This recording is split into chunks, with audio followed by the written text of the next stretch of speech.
Bonjour à vous, bienvenue pour ce nouveau tutoriel que je destine aux amis confirmés. C'est une modélisation qui demande un peu plus de compétences, donc c'est la raison pour laquelle je destine donc cette série de tutoriels aux gens qui ont plus d'expérience. Ça va vous demander quand même un petit peu de concentration et aussi de la persévérance pour suivre la série complète. Mais je pense que le jeu en vaut la chandelle. Bon, vous avez devant vous l'objet que nous allons modéliser. Il y a beaucoup de travail de modélisation, de fonctions à utiliser pour arriver à ce résultat qui est quand même assez sympa. Ok, donc on va tout de suite aller sur SolidWorks et on va travailler sur, comme d'habitude, travailler à partir d'un document vierge. On va tout de suite aller sur le plan de dessus, mais avant ça, avant même de commencer, je voudrais vous parler un petit peu de la personnalisation de l'interface. Il est parfois intéressant d'aller placer dans l'interface des outils qu'on va utiliser souvent et qui peuvent être donc très utiles dans la modélisation. Donc, je vous propose d'aller placer dans l'onglet fonctions, d'aller placer un nouvel outil qui nous sera très utile. Alors, pour placer des outils, qu'est-ce que je fais? Je vais sur la roue crantée, je vais choisir personnaliser, je vais aller dans commande, d'accord? Et je vais aller chercher donc un outil de fonction. Donc, je vais aller sur fonction et on va aller choisir l'outil fractionner. Alors, l'outil fractionner, soit vous connaissez son logo, soit vous ne connaissez pas son logo. Donc, vous pouvez taper dans cette barre de recherche. Donc on va taper fractionner et vous voyez du coup il vous propose automatiquement le bon outil. Donc cet outil, je vais faire un clic gauche maintenu et je vais le glisser donc ici à côté de déplacer, copier les corps. Ok, on va ensuite aller sur l'onglet surface et on va aller placer également un outil qu'on va utiliser plusieurs fois, qui est l'outil déplacer face. Alors déplacer face, ça se trouve dans les outils de moulage. Alors il faut aller chercher ce truc, voilà ici. On va bien sûr changer le mot qui est ici, on va taper déplacer. Et vous tombez sur cette icône. Si vous cliquez dessus d'ailleurs, vous allez avoir la description. Donc je fais un clic gauche maintenu et je vais donc déplacer ça ici à côté de géométrie de référence. Et puis enfin, on va aller placer également un outil dans la Visio. Alors moi j'en ai placé déjà, hein. J'ai placé, vous voyez ici l'outil géométrie de référence plan, donc qui permet de créer des plans décalés. J'en ai créé d'autres, mais enfin à partir du moment où vous comprendrez comment ça marche, vous pourrez bien sûr personnaliser selon votre humeur. Alors toujours est-il que là, je vais aller dans l'affichage. Voilà, donc c'est ici. Et dans affichage, je vais virer ça. Je vais aller chercher cet outil. Vous voyez qui c'est? Cet outil qui est afficher les relations d'esquisse. Donc, même chose, clic gauche maintenu, et je viens le placer dans ma visée haute. Et je fais OK. Voilà, donc je me retrouve avec déplacer les faces, je me retrouve avec l'outil fractionner et je me retrouve donc avec afficher les relations d'esquisse. Ça c'est un outil qui est assez intéressant, alors qu'on retrouve ici dans l'œil. Et donc c'est l'outil qui est là, afficher les relations d'esquisse. Mais voilà, on pourra y accéder beaucoup plus vite de cette façon. Bref, ceci étant dit, attaquons. Donc, on va aller dans le plan de dessus, ouvrir une esquisse. On va tracer, je vais appuyer sur la touche S de mon clavier pour aller chercher ici une ligne par le point milieu. Vous pouvez bien sûr y arriver également par ici. Bien, donc je vais recommencer l'opération. Je vais me placer ici, je vais tracer une ligne horizontale, je vais la transformer tout de suite en ligne de construction. Pardon. Donc je vais recliquer dessus, je vais la transformer en ligne de construction. Et puis je vais tracer également une ligne verticale qui sera en fait une ligne de symétrie pour moi tout à l'heure. Je vais coter la longueur de cette arête. Je vais faire 140 mm. Voilà, ça c'est très bien. Et je peux d'ailleurs tout de suite aller tracer avec touche S de mon clavier un arc ici, vous voyez, par 3 points. Donc je vais faire un clic, un clic, un clic, et je vais tout de suite coter le rayon de cet arc. Ça va être un rayon de 150. Si cette ligne très grande vous gêne, eh bien vous allez dans ligne d'attache et puis vous cliquez sur cette icône. Voilà, ça réduit un petit peu les choses, c'est mieux. Ok, maintenant que c'est fait, je vais cliquer sur cet axe et je vais cliquer sur symétrie dynamique des entités.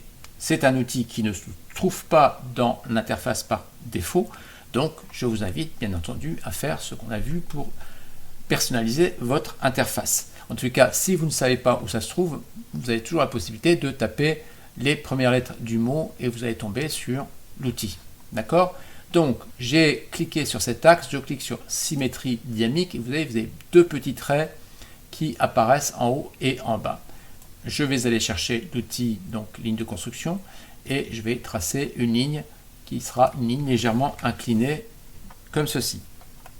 Je vais coter sa hauteur, donc je vais taper 125, d'accord, et je vais taper également un angle de 7 degrés 5. Donc ceci étant fait, je clique sur le S de mon clavier, je vais à nouveau chercher arc par 3 points et je vais donc cliquer un arc qui vient, vous voyez, se coïncider avec les extrémités de ces arêtes que j'ai tracées. Donc, une fois que c'est fait, donc une fois que c'est fait, on va bien sûr coter le rayon de ces arcs, c'est-à-dire qu'on va taper 240 mm. Voilà, on va quitter symétrie dynamique des entités. Là, on peut bien sûr revenir sur ligne d'attache et faire la même chose pour avoir une cotation comme ceci. D'accord? Ça, c'est la première chose. Une fois que c'est fait, on va aller dans fonction et nous allons faire un bossage. On va faire un bossage, excusez-moi, c'est pas ça que je vais faire, c'est une extrusion, une surface extrudée. Donc je vais faire une surface extrudée de 10 mm vers le haut et je vais valider. D'accord? Une fois que cela est fait, on va créer un congé à taille constante. Pour cela, je vais dans l'onglet fonctions, je clique sur congé, je choisis la première icône, donc congé à taille constante, et je vais choisir je vais laisser les valeurs par défaut en fait, mis à part le rayon qui lui va être un rayon de 35 mm. Et je vais cliquer sur ces deux arêtes. Voilà, je vais valider ça. Du coup, on se retrouve avec des lignes, vous voyez, des lignes ici qui structurent un petit peu ma forme surfacique. Ok, on va maintenant aller dans le plan de droite, ouvrir une esquisse. Et on va tout de suite tracer un arc, à nouveau un arc par 3 points. Donc touche S, arc par 3 points. Voilà, je vais cliquer ici, je vais cliquer quelque part par ici, comme ceci, voilà. Et ensuite, je vais demander à ce que ce point, avec la touche CTRL, soit en point de rencontre avec la courbe. Je vais rebasculer dans cette vue, je vais coter. Donc je vais coter entre ces deux points, coter une hauteur de 50 mm. Je vais également coter une largeur ici de 12 mm. Et bien entendu, je vais coter un rayon. Et le rayon, ce sera un rayon de 55. D'accord? Même chose, ligne d'attache, je choisis un affichage plutôt comme ça. C'est plus cool. Ok? Bien, donc une fois que ceci est fait, eh bien, je valide. Je vais créer une surface frontière. Je vais donc aller dans Surface, et je vais cliquer sur surface frontière, ici. Donc, je vais faire un clic droit sur cette arête, ici, et je vais faire sélection manager.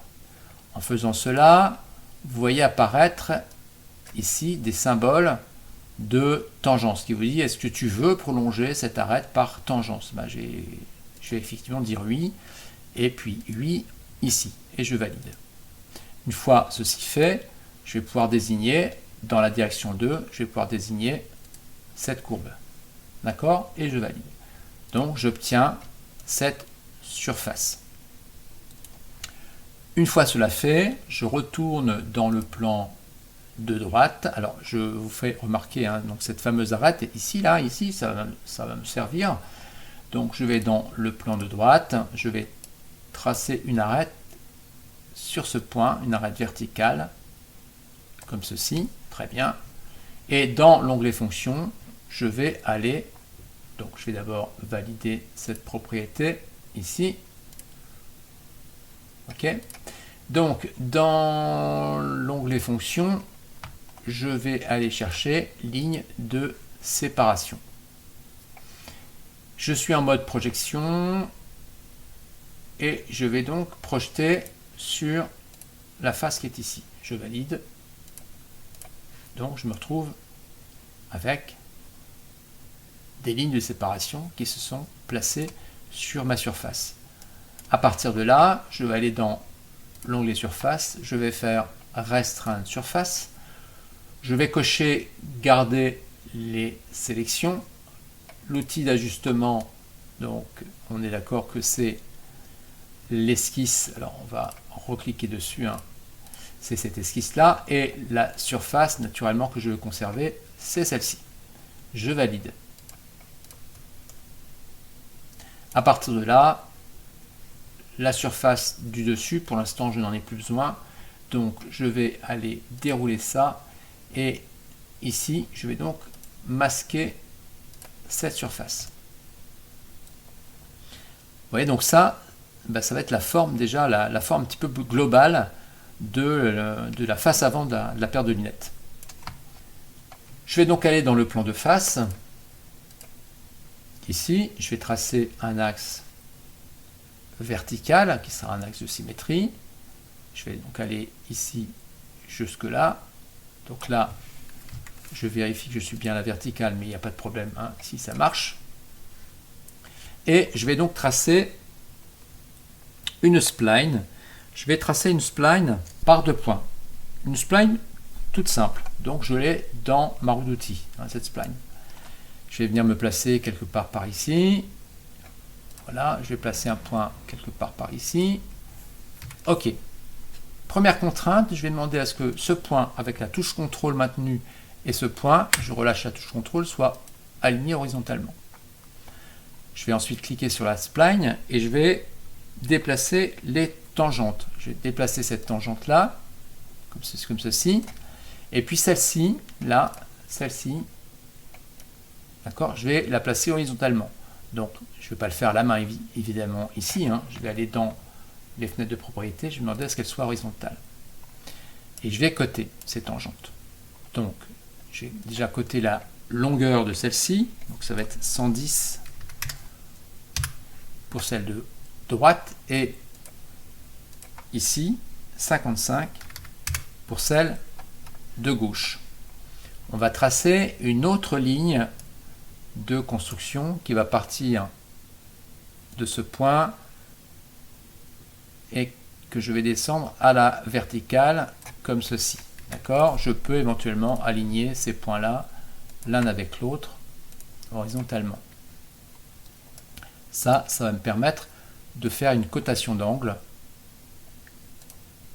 de 75 degrés. D'accord?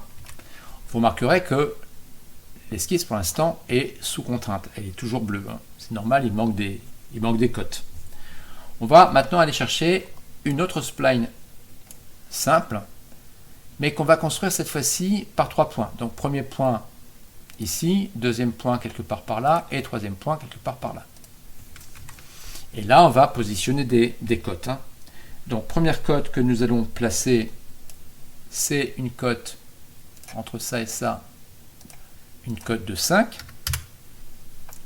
Ensuite, nous allons avoir une cote entre ça et ça de 19.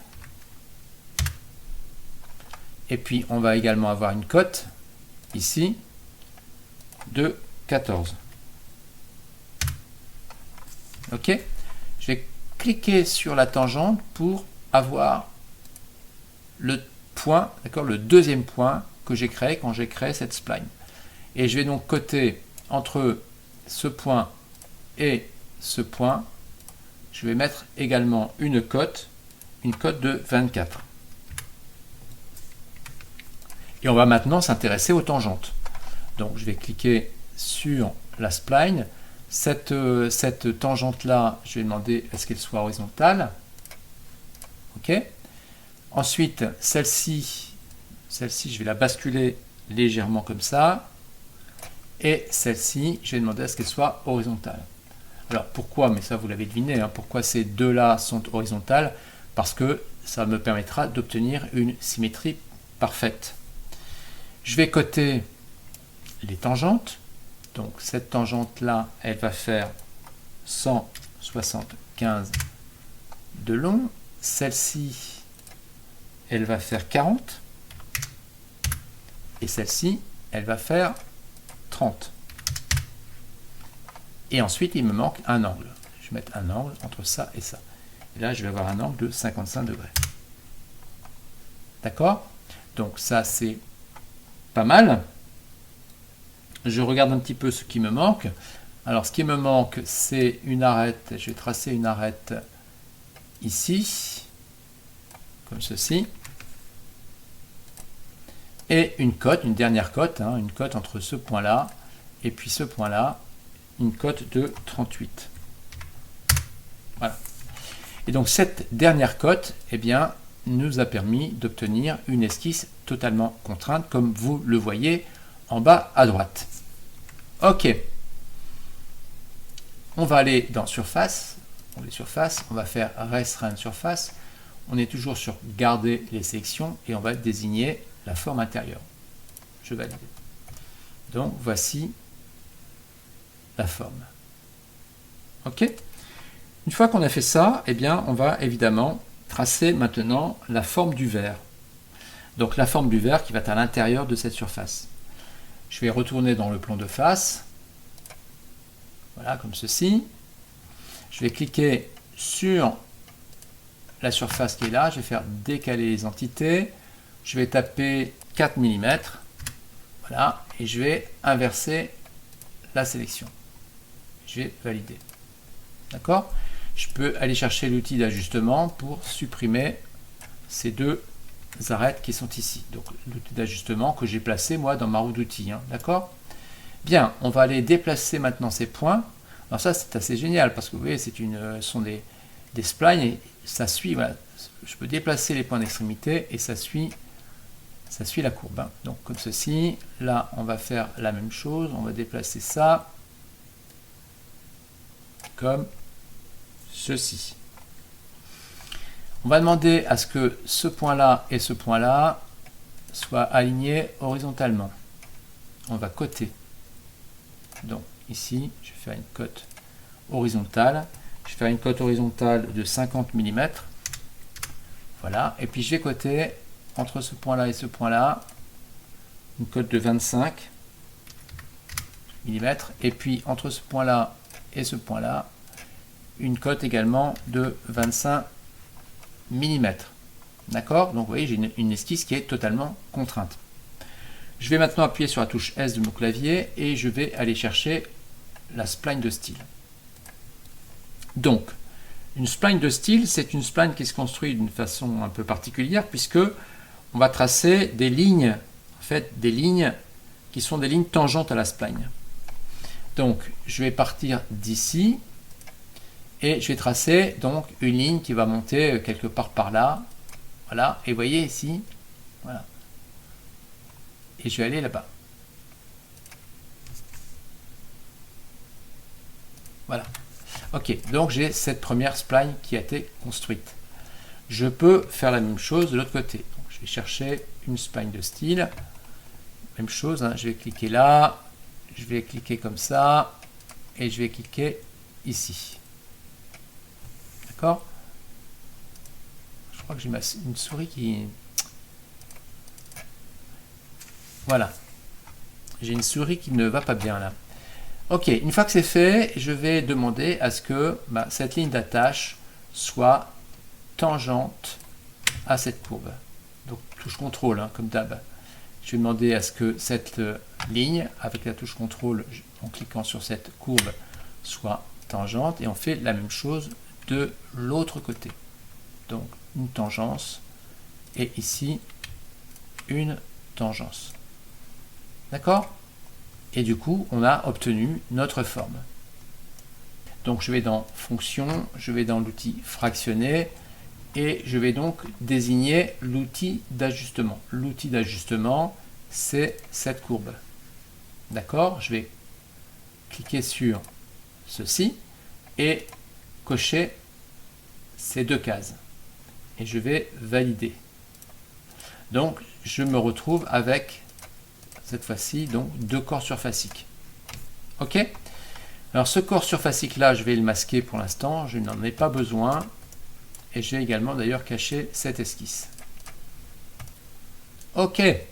Il va donc être temps de maintenant donner un petit peu de corps à cette demi-lunette. Hein. Donc je vais aller dans Surface, je vais cliquer sur Épaissir et je vais donc choisir le mode ici des deux côtés.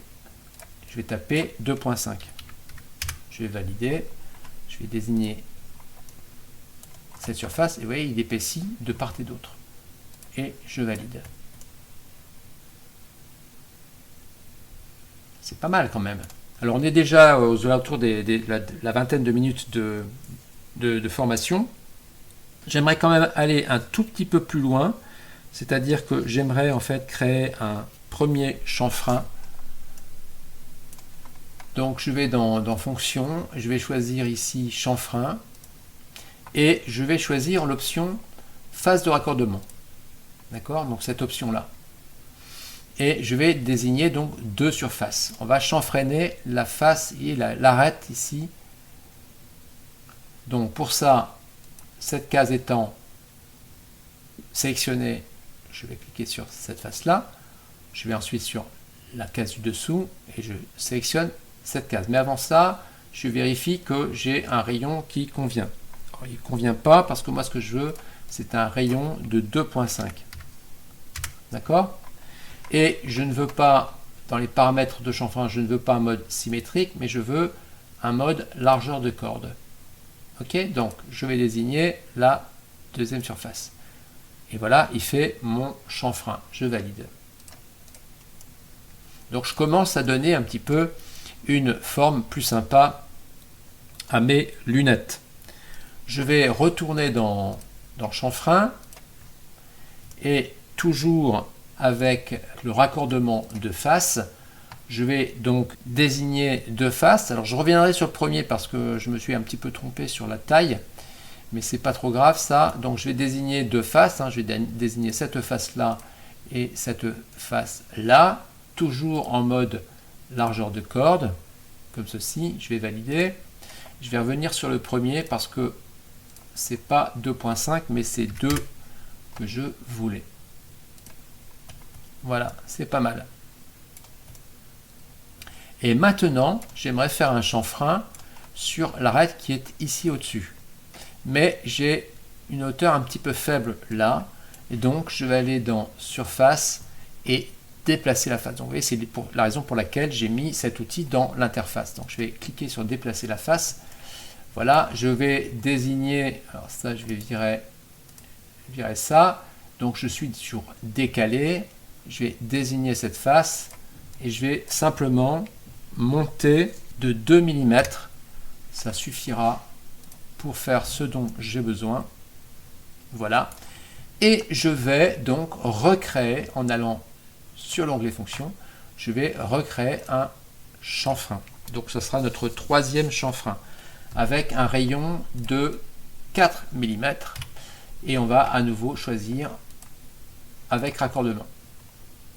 Donc 4 mm, largeur de corde, je désigne cette face en 1, je sectionne cette case, cette face en 2 et j'obtiens par conséquent le chanfrein en question. Eh bien, on a déjà pas mal travaillé sur ce premier tuto et je vous propose de nous retrouver sur le tuto numéro 2. Merci à vous et à bientôt.